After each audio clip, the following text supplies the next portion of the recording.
Welcome back to our quarterly economic update from the Business Council of Alberta, the snapshot with two of our province's top economists, Mike Holden and Alicia Planincic, to talk about what's happened in Alberta and Canada since our last update. We're on the home stretch now for 2023, looking broadly over the quarter. And folks, what can you tell us about the state of the local economy, both in Alberta and nationally?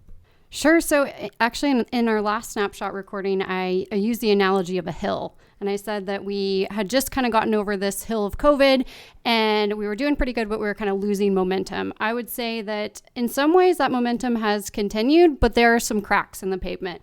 And so one of the big themes with this snapshot was really mixed signals at play when we look to the future of Alberta and economic growth. So there's a lot of kind of the classic economist, on the one hand this, on the other hand that. Well, if the analogy last time was a hill, I think the analogy this time is dating in college. It's all full of mixed signals. Yeah. So go ahead, Mike. I was just going to say, I think that's entirely accurate. I think in my take of it is that, if you rewound about a year ago, we were in a position where interest rates were rising quite rapidly. Inflation was a big challenge, and we were everybody was predicting a recession in 2023. That was going to be the big thing.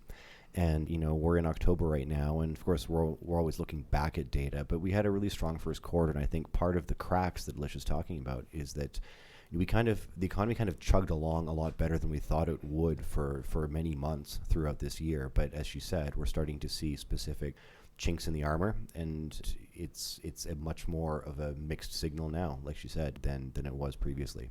So speaking of chugging along better than we thought it would, wages are finally increasing in Alberta. Tell us about that. Yeah, that's one of the good news stories we've had in the province so far. And so that's been, it's been a long time coming. Alberta's had a weak labor market, like we've talked about before, dating all the way back to 2014, 2015 during the oil price crash. And so we had weak growth, and then COVID hit. And so we kind of entered this sort of post-COVID recovery from a position of weakness. We had a lot of surplus capacity in the labor market. And I think that about 2 podcast recordings ago, we were talking about this very thing. And one of Alicia's bold predictions at that time, even though it was not even close to coming along, was that we were going to see wage growth in Alberta start to turn around. We'd been lagging the rest of the country for many, many months, and she called it completely right and said that was going to change within the next 6-8 months or so. And now we're in a position where that is in fact the case. So we're seeing tighter labor markets in the province. The unemployment rate dropped very rapidly and has stayed low, and we've seen job vacancies fall. And so those are all contributing to higher wage pressure.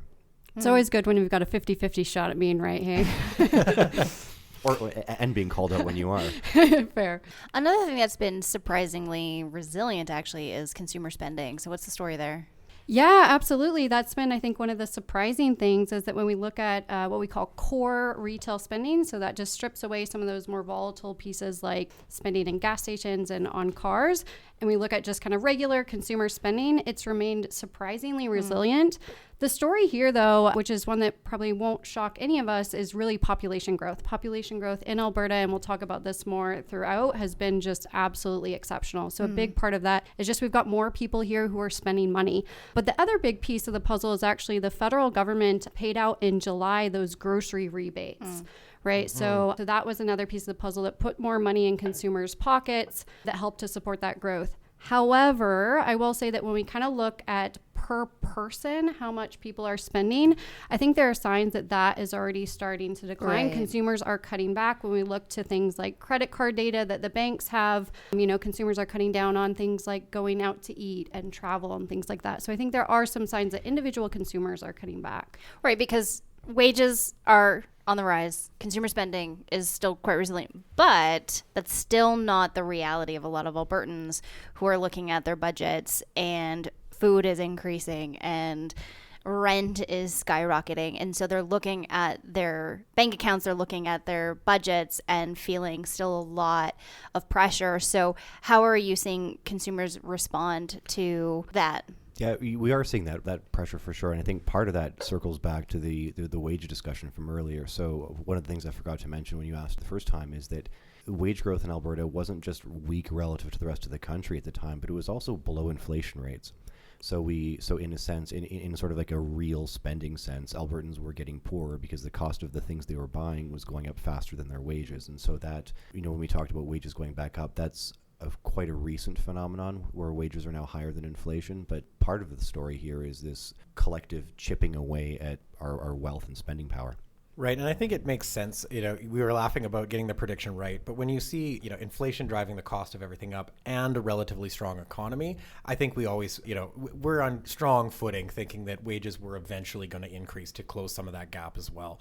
So as we look forward, what's keeping you up at night in terms of the state of inflation, consumer spending, interest rates, and affordability?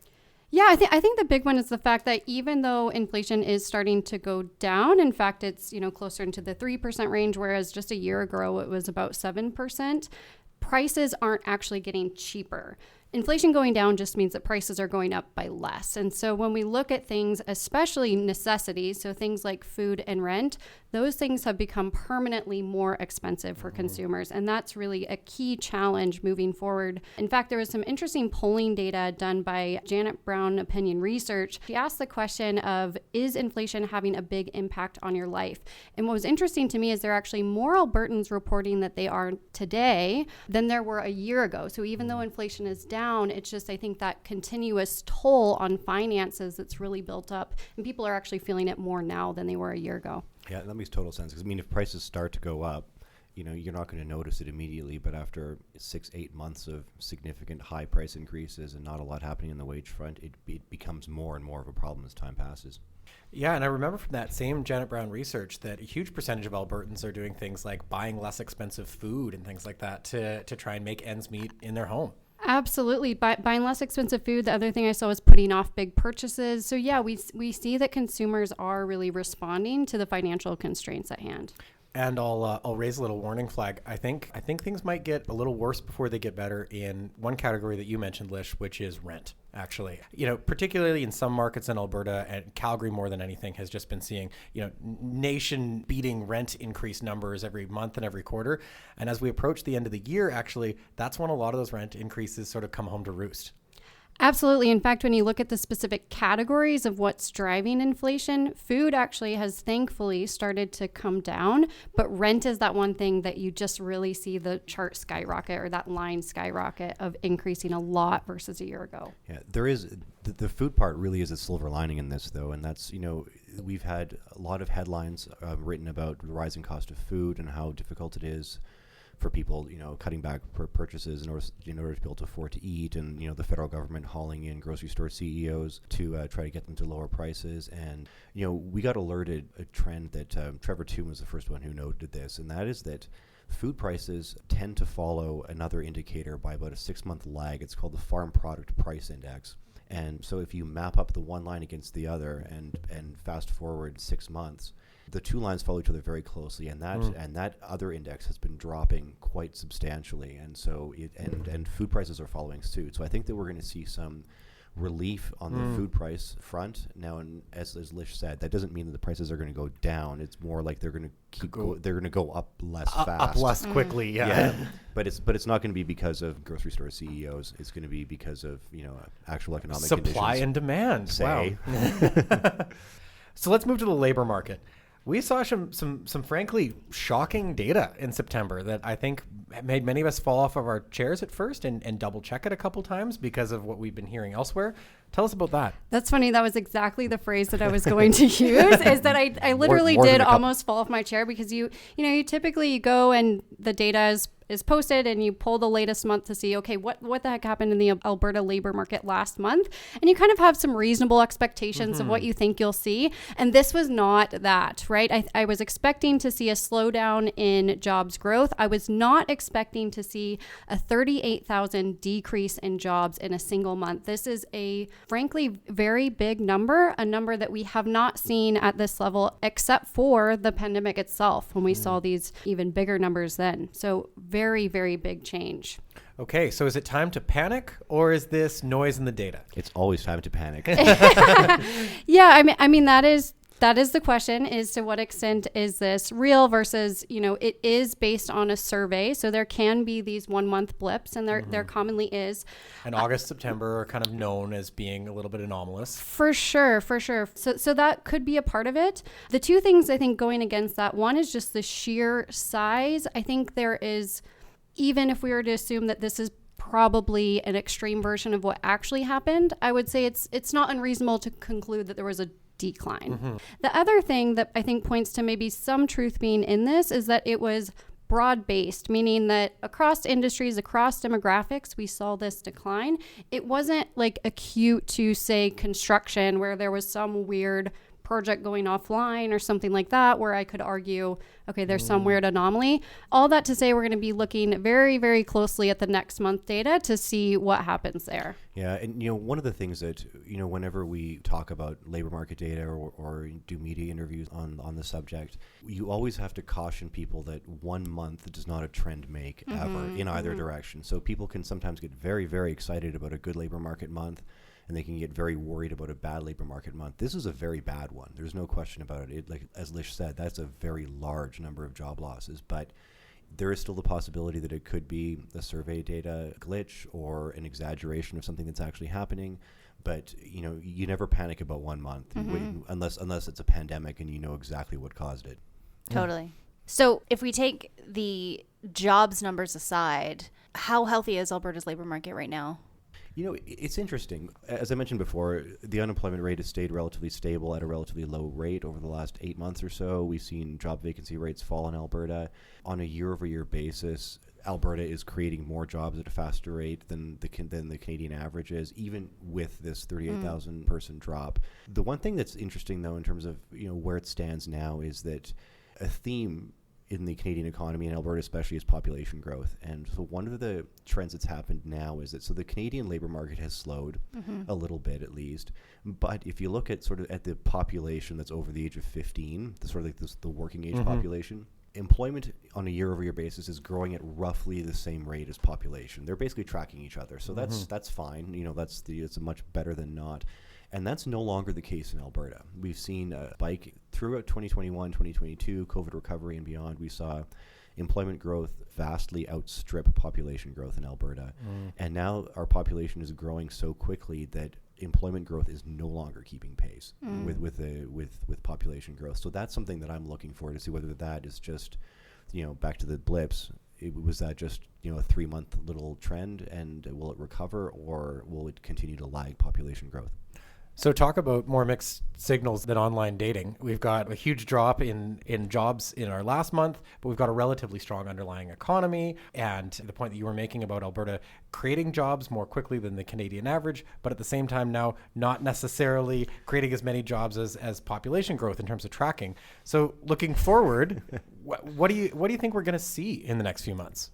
Yeah, I mean, the obvious one to watch will be the unemployment rate. So oddly enough, even though we saw that huge decline in jobs, we did not see an increase in unemployment. So I think that will be one to watch. But the other ones, and they're sometimes precursors to unemployment, are the number of hours worked. So as businesses start to see consumer demand slow, what they commonly do before they actually lay off workers is just cut back on hours. Right, overtime. Right. First, So exactly. So that's one, as well as just the number of people with multiple jobs. So as the labor market heated up, people took on multiple jobs. So I expect to see that start to decline too, probably even before we actually see unemployment tick up. Okay, so let's move to some more macro-looking trends. Business inactivity is looking pretty good this quarter. Little improvement from last quarter. First of all, when you're tracking business activity, what are you looking for? What are you seeing this quarter? Yeah, so one of the measures for this is something that StatsCan has produced, I think coming out of COVID and just realizing we don't have much good real-time data. And so this measure seeks to fill that gap. So it's called a Real-Time Business Activity Index or something like that. The Real-Time Local Business Index. Thank you. I'm so glad you had that on hand. And so what's interesting about that measure is we started to see it leveling off as of the last snapshot and fully expected that to continue. What actually happened is it accelerated. However, when you look kind of underneath to see which geographies, it's really in Calgary. So Edmonton has kind of just continued to chug along. Calgary is really where we've seen the growth. And I think this again goes back to our piece of what's driving this growth. And a huge part of it is that just crazy population, the growth that we've seen over the last year. 4.1%, our population is up as of July of this year versus July of last are the official data points. And I think it's hard to kind of put these numbers in perspective. So as a part of this snapshot, we actually went back and looked at, okay, how does this compare versus our last big population boom?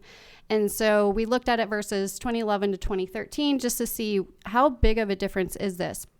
As of 2011 to 2013, on average, we saw about 15,000 net new people per quarter. Now we've seen 40,000 net new people per quarter. So just insane levels of population growth like we've never seen before. And, you know, there's a little bit of ground truth to this as well. You know, where we're recording this today, we're sitting in Calgary. Mike and I spent a good chunk of this past week in Edmonton, and there's a different feeling playing out in both those places. Mike, you can tell me if you agree or not, but the Alberta is Calling campaign was encouraging people from elsewhere in Canada to move here. Tremendously successful. We're big fans of it. I feel like Edmonton is still calling. Calgary is not calling as much right now, because you can just sort of feel it on the streets of Calgary. I mean, still thrilled to see like lots of newcomers come, but you can feel it in the trains, I would argue, which are becoming quite packed. You can feel it in the trains, the grocery stores, on the rental websites, and just the new people you're meeting as you walk through your communities. There's just this sense that there are a lot of new people in Calgary that there weren't maybe even a year ago. Yeah, I think that's entirely fair. And we, as you said, so we were in Edmonton for the last couple of days last week, and it was beautiful. It was like the most gorgeous fall weather ever. And it was not a cloud in the sky, but still not a lot of people around, as you would expect. Like given the fact that Edmonton has shared in this population boom to some degree, although not as much, it's visibly different. Mm-hmm. So for anybody who's not in one of those cities, there's a bit of a how it feels on the actual ground.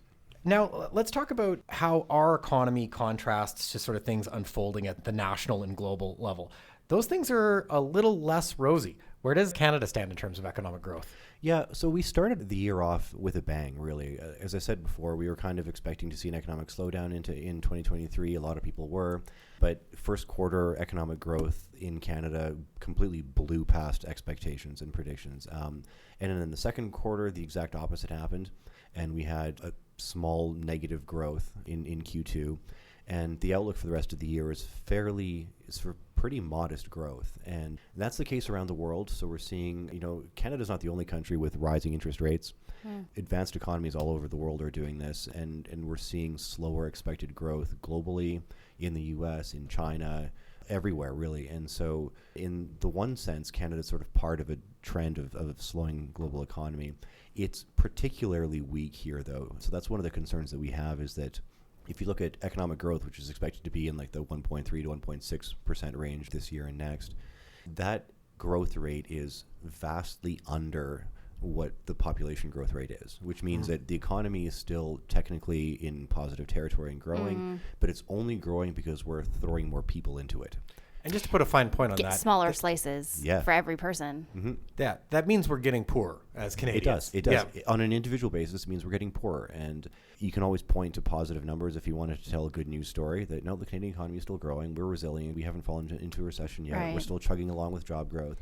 But we're not growing fast enough considering how many more Canadians there are now than there used to be.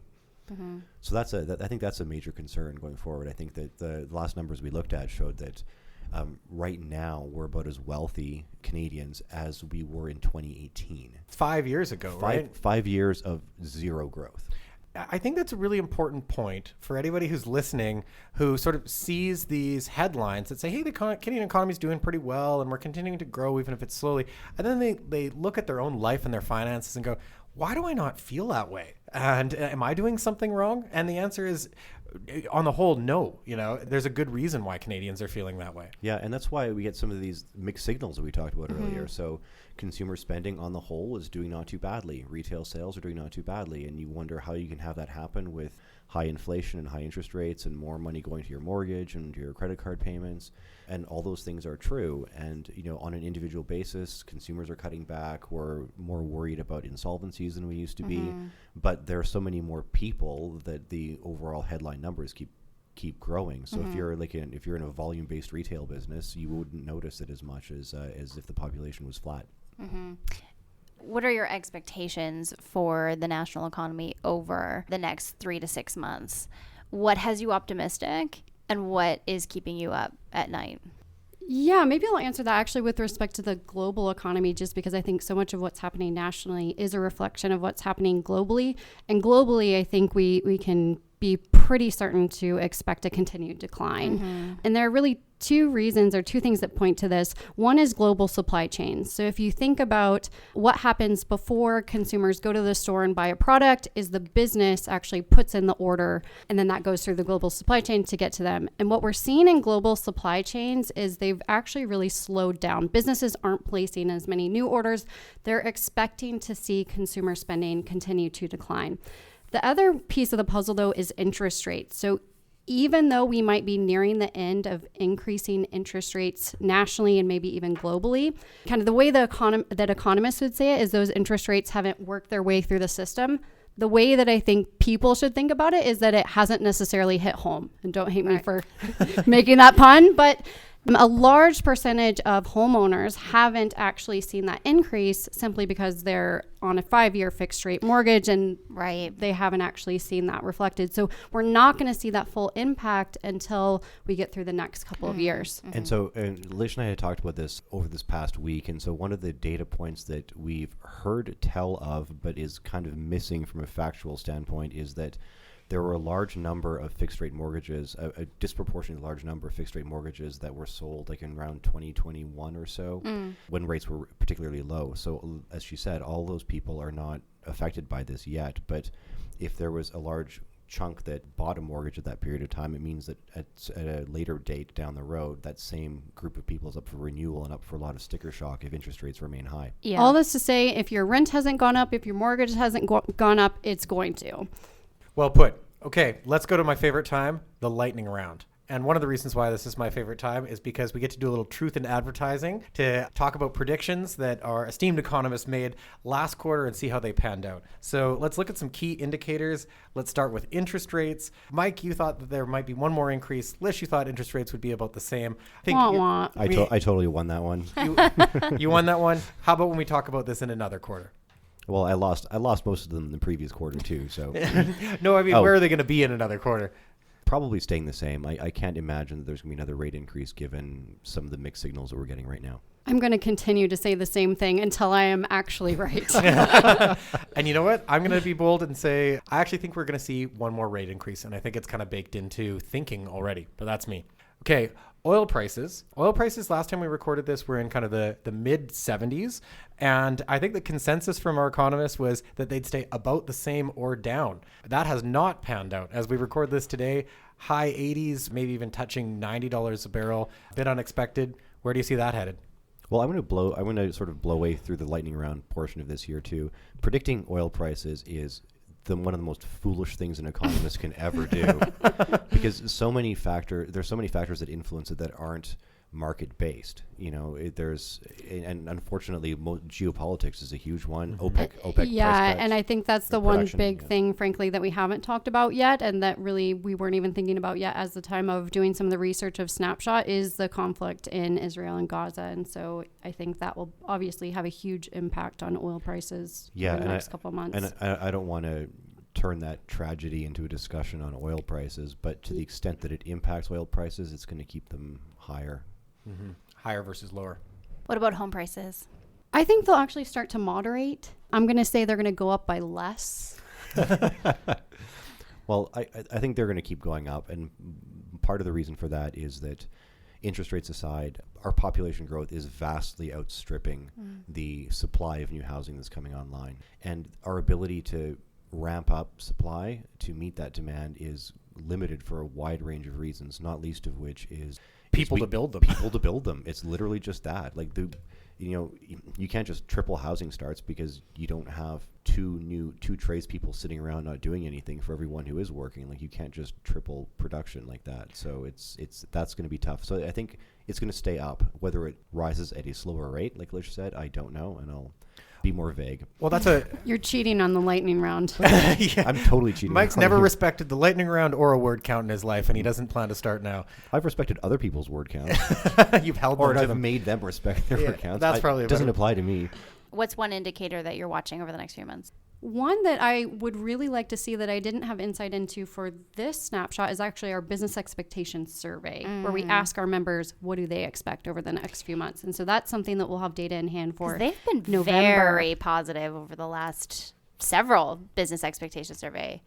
Exactly. And so I'm really looking to see, has there been any movement or do they continue to stay optimistic? Totally. Mike, what's one indicator you're looking at? I would pick a slightly broader one, and that's business investment, both on the residential and non-residential side. I think for the residential half of it, we've talked about that before. The reasons are pretty obvious. We need to build houses for people to live in. On the non-residential side, Canada has a lagging performance in productivity. We've seen declines in productivity, like straight up less productive for I think 11 out of the last 12 quarters. And a lot of that has to do with businesses underinvesting. And they've underinvested for the last 8 years, or it's been slow to recover from the peak. It has not become close to recovering from the peak from 2015. So, that's the key to long-term prosperity and long-term actual economic growth and wage gains and all the good things that we like is productivity growth, which tends to come from capital investment. And so that's what we need to see more of. And so I'd like to see an uptick in that, but in a high interest rate environment, that's pretty difficult. So, we're kind of hoping to see it be resilient. I think we'll leave it there. Great. Until next quarter. Thanks, friends. Thanks so much, Thank guys. you. Always a good time. Well, thank you for joining us for this episode of The Brief, an Alberta Better podcast series. This podcast is a production of the Business Council of Alberta, and you can learn more about us at businesscouncilab.com. And we'd love to connect with you on social media, so give us a follow at BizCouncilAB on Twitter, LinkedIn, TikTok, and YouTube. And finally, don't forget to subscribe and rate the show and give us a quick review. Your support helps us to keep making more episodes. Alberta Better is available on Apple Podcasts, Spotify, or wherever else you get your podcasts. New episodes drop every other Tuesday. Thanks for listening, and we'll see you next time.